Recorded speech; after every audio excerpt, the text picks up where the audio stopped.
It was one of those quiet winter afternoons that felt almost too still to notice. The kind where the windows fogged over just enough to blur the outside world, and the low hum of heaters blended into the background like a steady breath. Inside the small roadside diner, conversation stayed soft. Dishes clinked gently, and time seemed to move a little slower than usual. Nothing stood out, nothing demanded attention, and yet sometimes it is in moments like these that something important begins.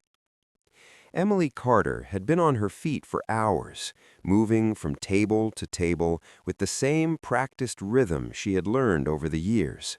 Refill a cup, offer a polite smile, clear a plate, repeat.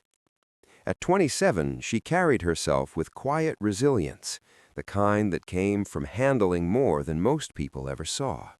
Her apron showed the marks of a long shift, and her hands moved on instinct, but her eyes remained sharp. They had learned to notice things. And that was when she saw him. At first, it was nothing more than a passing glance, a man seated alone across the room, his coffee untouched, his posture still. But something about the way he looked up caught her attention, not because he looked around, but because he didn't. His gaze stayed fixed in one direction, steady and unbroken, as though everything else in the room had simply disappeared. Emily followed that line of sight without thinking, and that was when she noticed the table by the window. A young girl sat there, no more than 14, her hands wrapped around a milkshake she hadn't touched in a while. Across from her sat her father, a man in his mid-40s, with a weathered leather jacket draped over his shoulders, snow still melting slowly from his boots onto the floor beneath him. He looked like someone who had spent years on the road, someone who carried quiet strength without needing to show it. His name, though Emily did not know it yet, was Jake Turner. At first glance, it was an ordinary scene, a father and daughter sharing a meal, escaping the cold for a while. But there was something in the girl's posture that didn't match the warmth of the setting. Her shoulders were slightly drawn inward, her gaze lowered more often than not, her grip just a little too tight around the glass in front of her. Emily had seen that before. It was not fear in the way people often imagined it. It was quieter than that, subtle, the kind that made someone shrink just a little, as if hoping not to be noticed. She looked back toward the man. He hadn't moved, not even for a second, and somehow that made it worse. There is a moment in situations like this when the mind begins to question itself. Maybe it is nothing. Maybe it is just a coincidence. Maybe you are reading too much into it. Emily felt that moment settle in, the familiar hesitation that came with uncertainty. She had learned, like many others, that speaking up could sometimes lead to awkward explanations, to misunderstandings, to being told you were wrong. But she had also learned something else. In many situations across the United States, it is not the person at the center of the moment who notices the warning signs first. It is someone on the outside, someone watching quietly, picking up on details others might miss.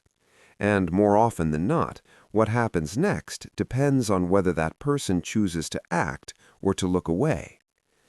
Emily reached for the coffee pot, using it as an excuse to move through the room again. She kept her pace steady, her expression neutral, but her attention stayed fixed on the same 2 points, the man, the girl. As she passed by the window table, she offered a small, gentle smile. The girl returned it, but only briefly, and in that short exchange, Emily saw it more clearly. Not panic, not distress, just discomfort that had nowhere to go. That was enough. She turned slightly, her eyes catching the father as he stood and made his way toward the restroom at the back of the diner. For a second, she hesitated. The safe choice would have been to continue working, to let the moment pass, to trust that everything would be fine. But something in her told her otherwise. So, when he returned, Emily stepped forward, lowering her voice just enough to keep the conversation private. She didn't make a scene, she didn't over-explain, she simply told him what she had noticed. "There's a man over there," she said quietly, her tone calm but certain. "He's been watching your daughter for a while now. I just thought you should know." For a brief moment, the man's expression did not change, but then something shifted, not in a way that drew attention, but in a way that made it clear he had heard every word. His eyes moved past her, landing on the table by the window, and in that instant, the quiet stillness of the diner seemed to carry a different weight, because now he was watching too. And Emily realized, as she stepped back and returned to her work, that sometimes the smallest decision, the choice to say something instead of nothing, is where everything begins to change. Jake Turner did not react the way most people would have expected. He did not raise his voice. He did not rush across the room. He simply thanked Emily with a brief nod, then turned and walked back to the booth by the window with the calm focus of a man who understood that the first moments mattered most. When he sat down, his daughter looked up at him right away. Lily Turner was 14, old enough to sense when something felt wrong, but still young enough to hope an adult would make it stop. Jake leaned in and spoke to her softly, the way a father does when he wants the truth without adding fear to it. He asked whether the man across the room had been bothering her. Lily hesitated for a moment, then gave the smallest nod. She did not need to say much. Her face said the rest. That was enough for Jake. He stood and crossed the diner at an even pace, not hurried, not dramatic, just certain. The room seemed to grow quieter as he stopped beside the man's table. Mark Dalton looked up, surprised to find himself face to face with someone who had already made up his mind to address the situation. Jake's voice stayed low and controlled. He asked a simple question. Why had he been watching a young girl who clearly wanted to be left alone? Mark tried to brush it aside. He acted as if nothing unusual had happened. He gave the kind of answer people give when they hope confidence will cover what intent cannot. But Jake did not argue with him for long. He made it clear, in a tone that left no room for confusion, that the behavior had been noticed, that it was not welcome, and that it needed to end right there. Sometimes a calm warning carries more weight than a loud one. This was one of those times. Mark glanced around and saw that other people in the diner were now paying attention. Emily stood near the counter, trying not to stare, but ready if needed. A few customers had gone silent. The mood in the room had shifted. What had been private now had witnesses. Mark muttered something under his breath, pushed back his chair, and left without finishing his coffee. Jake returned to the booth and sat beside Lily, not across from her this time, but beside her, where she could feel that she was no longer dealing with the moment alone. Emily watched from a distance as he quietly reassured his daughter that she was safe and that she had done nothing wrong. That part mattered too. Sometimes people remember danger, but just as often they remember who helped restore calm afterward. For the next few days, the diner returned to normal, at least on the surface. The winter air stayed sharp, the bus rides home stayed cold, and Emily slipped back into her routine. She told herself the problem had passed. After all, the man had left. Jake and Lily had not returned, and the whole thing began to feel like one more tense moment folded into a long line of working days. Then, late one evening, just before closing, the bell above the door chimed and cold air rolled in. Emily looked up and felt her stomach tighten. Mark Dalton had come back. This time, he did not need to stare across the room. He came in slowly, took a seat with far too much ease, and ordered black coffee as if he belonged there. His expression carried the same quiet confidence, but now there was something else beneath it, something more deliberate. When Emily brought the cup to his table, he spoke in a casual tone that felt all wrong for the words he chose. He mentioned her work hours. He mentioned the bus she usually took. He mentioned the dark walk after closing. He never raised his voice. He did not need to. Emily felt the meaning immediately. What unsettled her most was not what he said, but how comfortably he said it, as if fear had become part of the conversation and he expected her to carry it home with her. She stepped away, but her hands had already started to shake. In the break room, with the sound of the diner muffled behind the wall, Emily tried to steady herself. Part of her wanted to dismiss it, to push through one more shift, one more night, one more problem without asking anyone for help. She had spent years doing exactly that. But then she thought of Lily by the window, small and silent, waiting for someone to notice what she could not stop on her own. And that was when Emily understood something important. Staying quiet had not made the danger smaller. It had only made her face it alone.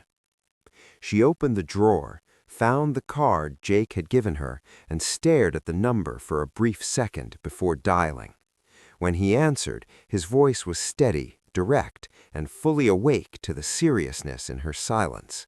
Emily told him the man was back. Jake did not question her. He did not ask whether she might be overreacting. He simply told her to stay inside, stay where people could see her, and wait. For the first time that night, Emily felt a small measure of relief. The rest of the evening moved slowly. Emily stayed near the counter, pretending to work, but her attention kept drifting toward the dark parking lot outside. Mark had already left, but the silence felt heavier than before. Then, just as the diner was about to close, a low, steady rumble rolled in from the street. Motorcycles. Jake Turner arrived with a few riders from Iron Legion Riders. No noise, no chaos, just a quiet presence that changed everything. He stepped inside, looked at Emily, and asked if she was all right. She nodded, though her voice was barely there. Jake didn't ask many questions. He simply told her she would not be taking the bus that night. Someone would take her home. This time, Emily didn't argue. She just nodded. The ride home was cold, but for the first time in days, she didn't feel alone. Over the next few nights, things seemed calmer. Work felt normal again. Life moved forward. And sometimes, when her shift ended, she noticed a motorcycle parked nearby. Never too close, never intrusive, just there, watching. Then, one cold night, the diner closed early. The parking lot was empty. No bikes. No familiar engine sound. Emily hesitated at the door, then stepped out, telling herself everything would be fine. Halfway to the bus stop, she heard footsteps.